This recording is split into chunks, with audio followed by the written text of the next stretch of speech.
Today's episode is brought to you by Musical Theater Radio's merch store. Looking for that perfect gift for someone or just want to treat yourself to some great musical theater themed merch? Head to musicaltheaterradio.com and click on the All Things Theater button on the homepage and check out all the different designs available. And now, today's interview. Welcome back to another episode of Be Our Guest here on Musical Theater Radio. I am your host, as always, Jean-Paul Yovanov. Today is another Discover a New Musical edition where you, the listener, and me, the host, get to learn about a new show together. Cell Division, Breaking the Chains of Perception, focuses on recognizing the impact of misinformation, disinformation, labeling, and stereotyping which exists in society today. To tell us a little bit about the show is the creative team of Bina Gehres, Mary Zima, Noreen Inglesi, and Marianne Quinn. Hello, everyone, and welcome to the show. Hello, John. Oh, thank you. Thank you. Thank you so much. No problem. There is a gaggle of us, so it's going to be a little hectic, but I'm okay with that. That's fantastic. Now, I usually ask for a 30-second bio when we start the show because we got to get to know who you are. So, Noreen, we're going to start with you. In 30 seconds, who are you? Well, I like to think of myself as a composer and a poet. And I actually taught music for the town of North Providence, retired from there in 2017, and have been writing music since early days, since I was young. And my parents have always been very supportive of my writing and my efforts in music. Also taught at the Community College of Rhode Island. And that's why it was such a thrill to have our opening, our Cell Division staged reading live at CCRI, Community College of Rhode Island, in the Bobby Hackett Theater, which was such an honor. And we received the Charles Sullivan Fund for the Arts Grant for the Humanities, Arts and Humanities. And Professor Theodore Clement there at the college was absolutely a tremendous help, as well as the CCRI Performing Arts Department. So we're very, very thankful. Very cool. Mary, yourself, 30 seconds. Who are you? Well, I am a retired music teacher. Been retired for 5 years. I taught pre-K through high school, guitar, piano, songwriting, chorus, and theater. And I've been composing music since I was about 10 years old. Been playing the guitar since I was 7, and I play out with my band once a month out in Massachusetts in a town called Fall River. We have a lot of fun. I released 2 albums, one of which was just released in 2021 called Whistles, Dimes, and Dragonflies, dedicated to my dad. And just keep dabbling. I've written a manuscript for a book. And of course, Cell Division was a new endeavor for all of us, actually, writing a musical. But Noreen and I and Marianne and Bina were sitting at lunch one day, and we said, we've done things musically individually, but let's do something together, creatively. And so Noreen said, let's write a musical. And here we are. Perfect. Bina, yourself, 30 seconds. Tell us about you. Yes, I used to be a teacher of the deaf, and then I became a certified nursing assistant for 35 years. I've seen everything. Nice. And Marianne, yourself, finally. Finally, I have a social work background. I'm not as musically inclined as the other two, Noreen and Mary, but I do a lot of the background organization, fundraising, ideas, a lot of organization. You did a lot of fact checking. A lot of fact checking. Yeah. But it's been quite the experience, and I just love working with these people. And you've also done some drumming for me too in the band. Oh, yes. I'm also the drummer of the band, which is unusual at my age, but that's okay. That's all right. But I'm just glad I was part of this. Fantastic. Fantastic. So now that we know a little bit about you, how did the 4 parallel lines of the 4 of you intersect? How did that happen? Well, in 2008, Noreen and Bina are the spearhead people of the organization called Notable Works, which is nonprofit, which raises social and environmental awareness. And so they had put out a call for some music because they were making a compilation CD to raise funds for Habitat for Humanity at the time. So I answered the ad, sent my music in, and we kind of connected ever since then. Nice. We loved Mary's piece, actually, and as Mary mentioned, Notable Works Publication and Distribution Company Incorporated, large name, I know, but it's notableworks.org. We're a nonprofit arts organization. Bina and I founded that. We're co-founders back in 2007. We got a nonprofit status. And we believe in the arts as a vehicle to be able to make positive, try to bring out positive social change.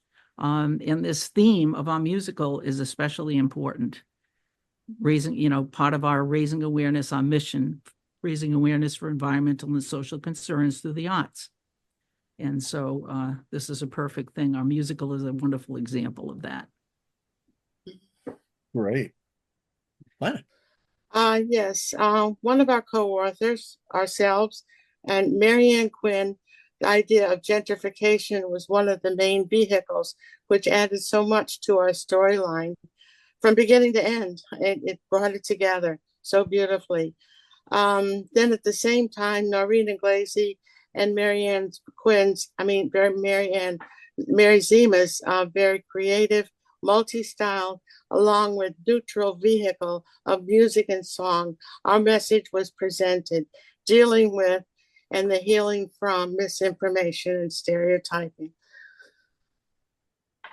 So I know it was mentioned briefly, how it began, but I'd love to delve in. Like, whose idea was it first, or was it a collaborative idea between all of you, some of you? I'd love to know, the impetus for it in the first place.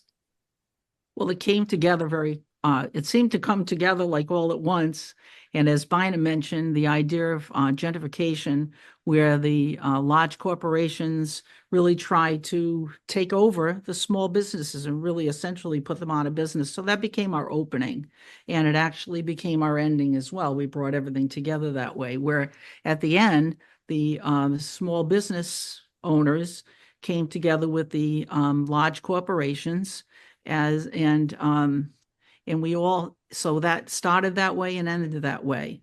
And when you see the relationships that kind of progress through the whole story, one of the main characters, Cecilia, was influenced by Valerie throughout their relationship.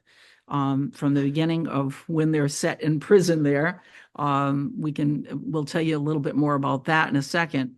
But inevitably, Cecilia wound up being the liaison between the big business owners and the little business owners, small business owners, and brought everybody together. She was the community liaison. So that's how the story kind of ends. But maybe you guys can go ahead and tell a little bit more about how that came about with the prison and so on. Well, before that, the whole concept of gentrification came when Mary and myself went to Provincetown, and we visited the next town over, which is Wellfleet. And we met with this artist who had his own studio, a nice store, and he was visibly upset. So I asked him what the issue was, and they were having a town meeting that night because a corporation was coming in to basically take away the small business owners' rights and put big buildings up and to kind of like take them out. Mm-hmm. And he was upset, and he didn't want, and this town, Wellesley, has been around for years and years and years. And to see that quaint town be high rises, big buildings, it wasn't right. So you could tell he was physically and verbally upset. And so that concept stuck in my head for quite a while. And that's how we initially started the concept of the play.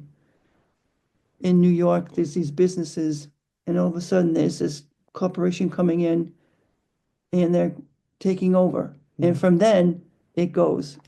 we wanted to create some sort of conflict, obviously. That's what you want to do in any kind of get a resolution. And so I thought a prison would be good, and maybe have two very unlike characters in the same cell, and how we would show their differences and how they could come together. So we thought of this rally around this whole gentrification issue, kind of out in New York City, where there were politicians and business owners and such. And Valerie, innocent bystander, walks by, and Cecilia gets her heel stuck in the platform and falls into her. And so all this commotion starts. So that's how they end up in the prison to start off. And they're very, very much opposite ends of the spectrum. Very opposite. And so They as hate the each story other by goes, appearance. sorry? They hate each other by judging by their appearance, which is all about the stereotyping and the labeling. Mm-hmm. That Mary. Yeah, so they, as I said, end up in the same cell together. And over time, they learn more about who each other really is, not just judging each other on their appearances. And that, along with many other things that happen in the musical, have a way of things coming around, and they're starting to see each other for who they really are. The thing that was really important to add in too was we feel that main points really can be taken from this, but we felt that humor, comedy is very, very important. People do not want to come out of the theater, they want to obviously be moved, but you want people, or we feel that way anyway, to have some humor, to be able to leave lighthearted, to say, yeah, maybe I learned, got this out of it, but you know what? Everybody is happy at the end. And that was important to us, to have a resolution and to have conflict come up, obviously. And especially in the beginning, there's one of the very initial songs, 10,000 Reasons. And it's very funny the way they get their anger out towards each other, how they hate each other. And, so Cecilia obviously really hates Valerie because of her tattoos. She thinks she's this tough, unfeeling human being. She's judging her by her short cropped hair, her torn jeans, and so on. And Valerie, on the other hand, is judging Cecilia by her Gucci shoes, which again lend itself to being stuck in a platform because she and her husband, who was the congressman, Derek Ricard, right? Cecilia had these really high Gucci shoes on, stuck in the platform, and she looked like essentially a Valley girl. So, Valerie judged on her appearance and thought she did not feel at all, that she had never experienced what she had, which was hunger and suffering and so on. And all the while, the whole thing is they realize that, through one of the very early scenes in the prison, the prison guard, Cameron, who did not like Valerie at all, nor did Victor, one of the other prison guards, right? He decides to bring the trays, the supper trays, and Valerie was really hungry. So he gives Cecilia her tray and then proceeds to hand it to Valerie, but didn't hand it to her. She, wasn't able to grab it, and it went on the floor. He did it on purpose. And so Cecilia starts eating her supper tray, but then all of a sudden she looks up at Valerie and starts to feel for her because she remembers being hungry when she was a child. So then she actually sings a song that that brings to light the fact that she also suffered from hunger when she was a child. And so she knew what that was like. She had experienced that. So she decided to share her food.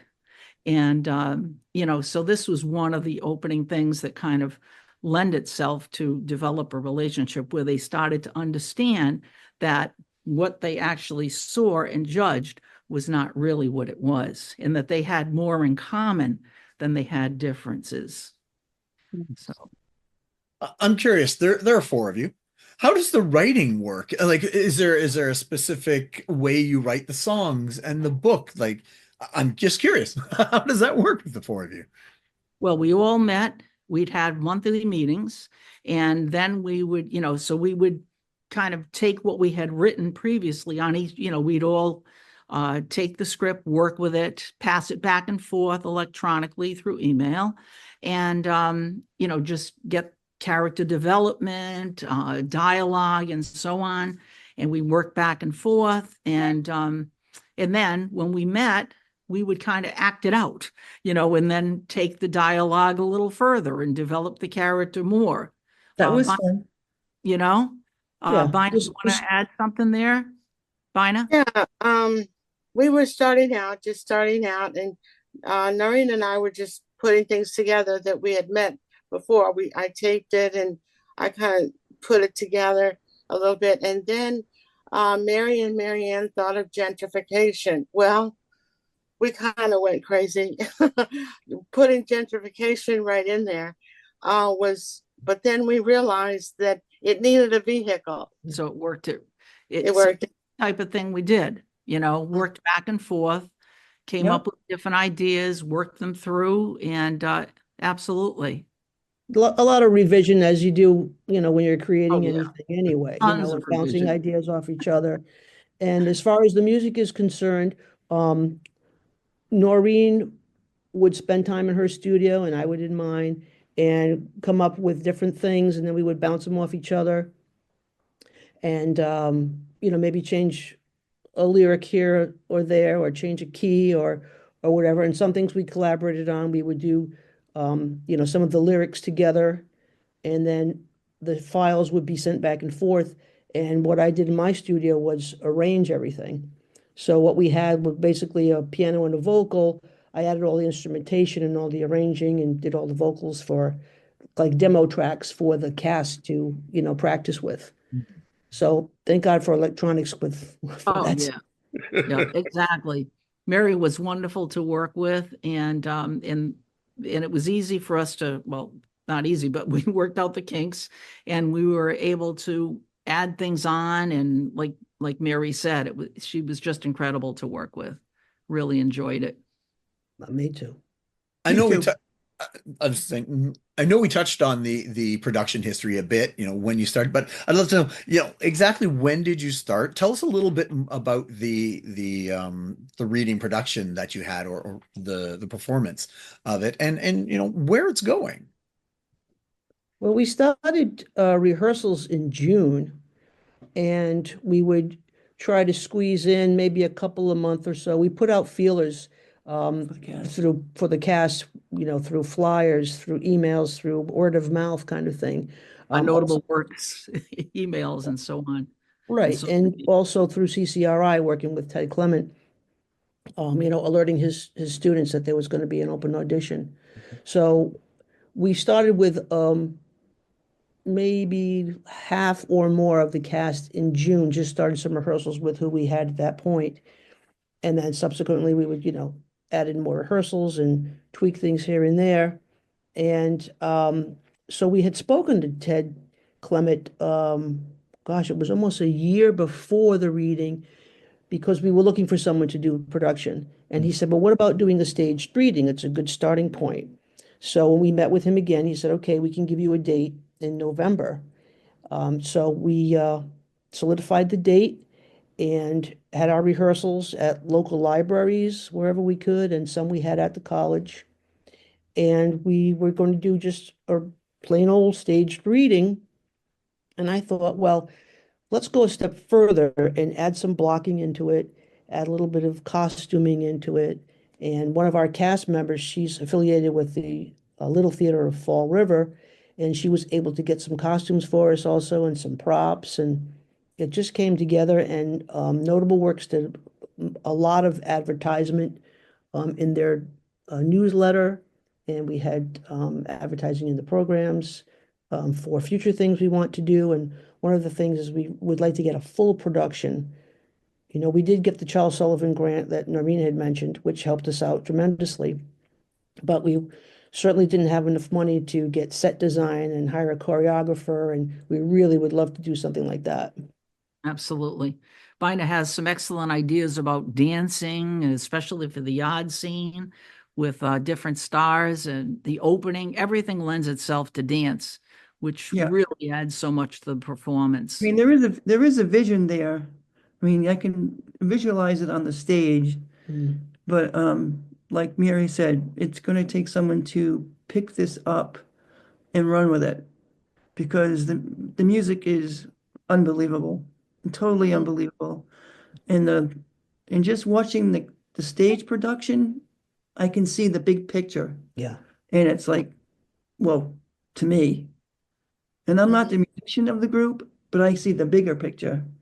And it was eye-opening, really eye-opening. We are prepared to write grants, support in any way we can.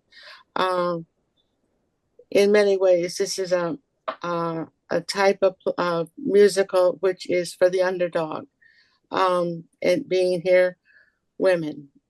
Women communicating with women is kind of a hard thing, and sometimes economics sometimes divide us. We are lucky for that we can communicate so well. Yes, we're a wonderful team. Yeah. Thanks. I'd like to ask each one of you individually, is there a song in the show or a character or a moment in the show that you can relate to or affects you? Noreen, I'm going to start with you. Is there something in the show that touches you or resonates with you? Well, the thing is that towards the end, what really meant a lot was the character Victor, one of the guards that was so opinionated. He was set in his ways, and he and Cameron really, like as buddies, they really had kind of a set view about women and about just life in general, you know. And it was, we introduced his daughter, Audrey, kind of in the beginning with a phone call. Hattie, the warden, said to Victor, "You have a phone call, it's your daughter, Victor." So he said, "Okay, great." So he takes it. And Audrey is a surgeon in a hospital. And it starts off, "Hi, Dad." And she sounds like really down in the dumps. And Victor knows that something's wrong. So he says, "What's wrong, Audrey?"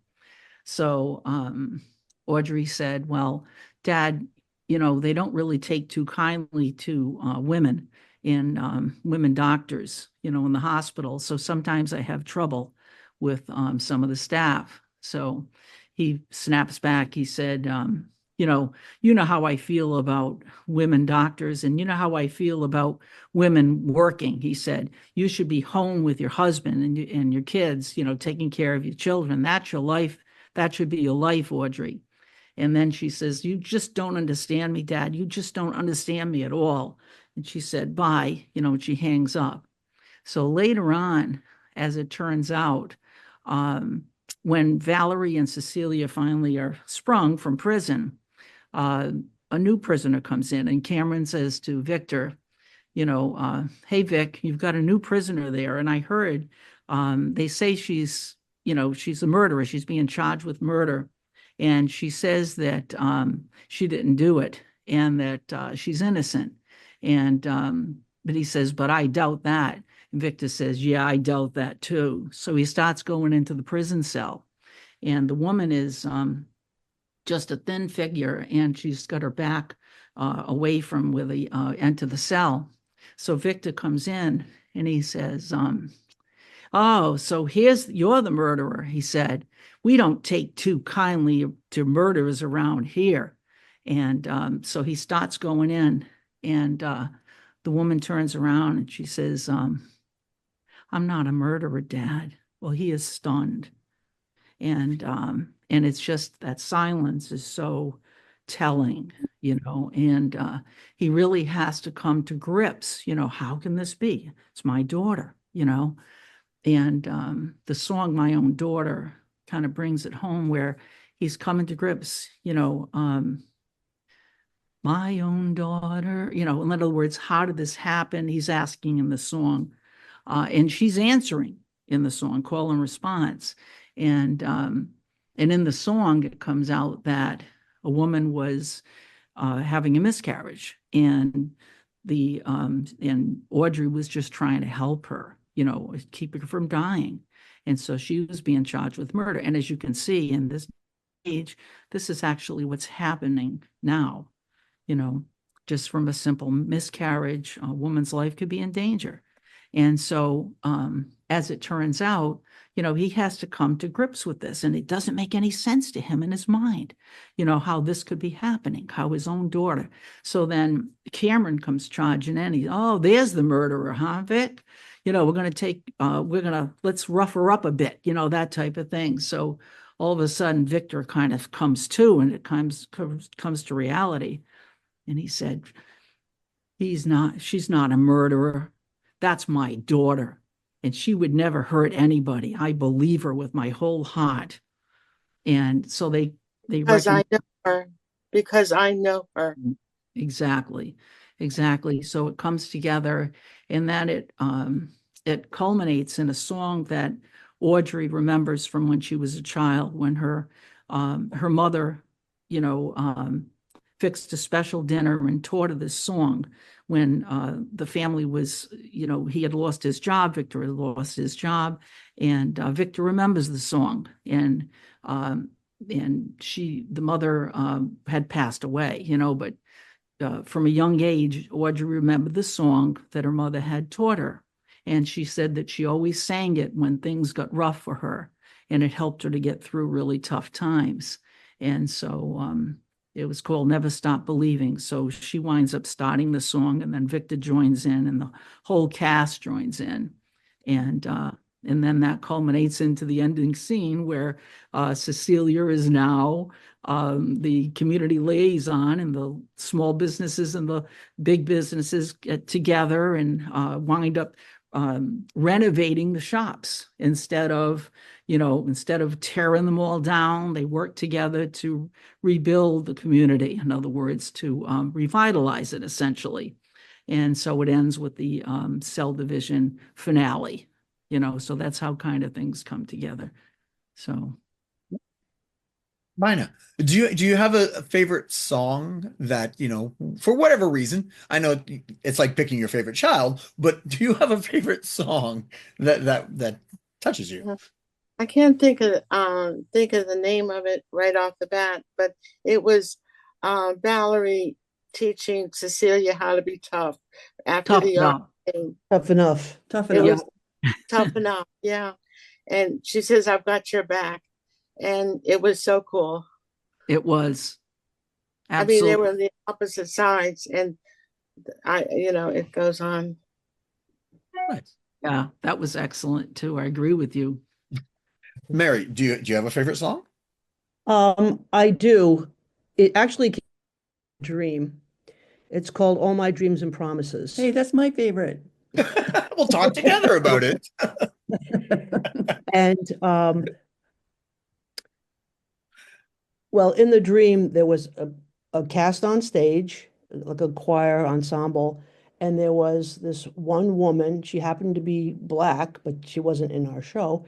And she was just wailing away on these high notes, and this melody came, and I usually don't remember my songs that I create in my dreams, but I did on this one. I woke up and I started writing it down immediately. And the tone of it is the prisoners, they're kind of reflecting on their lives and kind of saying, all my dreams and promises are just fading away. Here I am in this prison, and they're feeling kind of sorry for themselves, and how they've tried and tried and tried again to, do the right thing or fit into society or whatever it might be. And they're just at a crossroads, I guess, is what it would be, you know. So that to me is the highlight piece for me. And Cecilia is just wailing away. She's the soprano on this one, and she's wailing away on those high notes, and it comes to this big climactic point.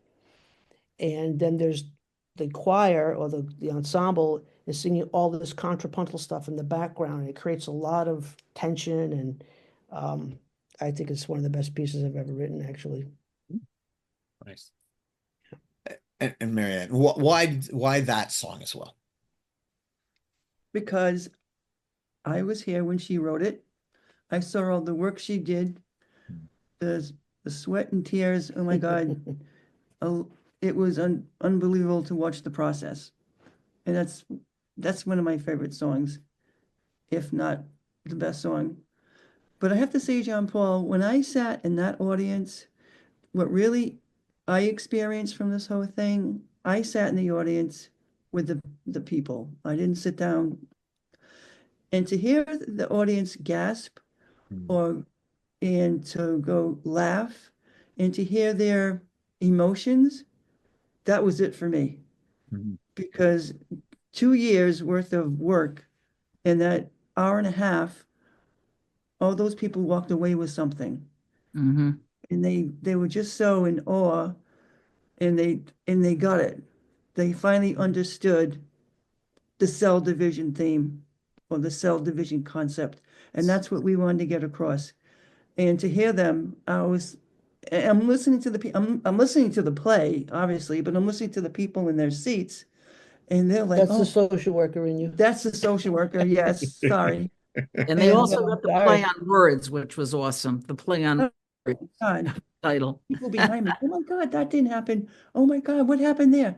And I was like, I was just in awe. That's my take. Bina had something there that was good, Marianne. Bina? We had 300 people. They just keep coming in and coming in. We had no idea so many people were going to come, and we got a standing ovation. But I just wanted to say one thing about Dreams and Promises. Noreen, and I mean, especially Mary Zima, orchestrated that song. It was a very tough song to sing with the women, and it was beautiful. It was hard for them to learn it, but we just they They worked, did it. They did worked it. on, we worked on worked it. really hard on that to get together. Cast was great. They were really wonderful to work with. Oh, very Tried so tasty. hard, and they Couldn't really say it. came through. They did a really wonderful job. Right. And some Exactly. of these people have never Some have really never been on stage on before. stage before. And you know, I must say, Mary Zima did a beautiful job, along with Noreen. Noreen was a little bit of a mentor as far as the classical written music and stuff like that, and support. But Mary was right there with them. We all did a great job. Right. And with the cast, to see them 2 years out when we first, well, in June, the concept of the play 2 years out, and then meeting with the cast, and I could see their angst, I could see their anxiety. Am I going to be good enough? And to see them that night where they kind of improvised their own way of doing things, unbelievable. Yeah, they really Unbelievable. came to life. Yes. It's almost like a bulb went off. And woo, they went They with did it. They did it. They did it. Yeah. They did it. Yeah. Well, sorry, go ahead, Noreen. I was going to say, Marianne had mentioned about the audience reaction, and that was so valuable to us. And I absolutely agree with that. We had a question and answer at the end. Ted kind of led. And the thing was, it was great because we opened it up to the audience at the end of the Q&A, and which, you know, they asked several questions. And from their questions, they really, as Marianne said, had gotten it. They had gotten it, you know, about the main theme that we that we were hoping to get across. And it made us feel so absolutely wonderful, you know, fulfilling. It was very fulfilling. Just wanted them to reflect on their own perceptions of others and how we've all been, you know, I guess, guilty of judging, and how they this kind of got them to reflect on themselves. And my message basically at the end of the Q&A was just be kind to one another. I mean, that's all about. Nice. Mm-hmm. Well, if there's any producers listening, or if people just want to learn more about the show, how do they learn more about it? Is there someone they can contact, a website, a social media, an email, or anything like that sort of thing? Yeah, we have our website, notableworks.org. So it's www.notableworks.org. And we have also the email info@notableworks.org. Mary Zima, you have a Gmail as well. Yep, it's zimawoman99@gmail.com. Perfect. And we'd love to hear from anybody that has any ideas. Again, we work along and do as much as we could to help it come about. Yeah. We're looking for production. That's our dream. And And anybody they can also look on YouTube if they just write in Cell Division, SELL, and the entire staged reading is there for video. on yeah, they video. have to put Cell Division, a 2-act, Quote, a musical in 2 acts. mhm, Yeah, a Yeah. musical in 2 acts. Mhm, mhm. exactly. Well, congratulations. I said it offline, but congratulations to the four of you on writing the show. It's not an easy thing. You know this. I know this. It's just, and you are at the most difficult part of it. It's taking it to that next level and taking it over the hump and getting it to the next. And all the best to the four of you on the show, where it's going. And please keep us in mind, because if when it gets to the next level, let us know. We'd love to help promote it. And our whole purpose here at the Musical Theater Radio is to support and promote new works. And this is a new work. So we want to make sure we follow along where it goes in the future. Yeah.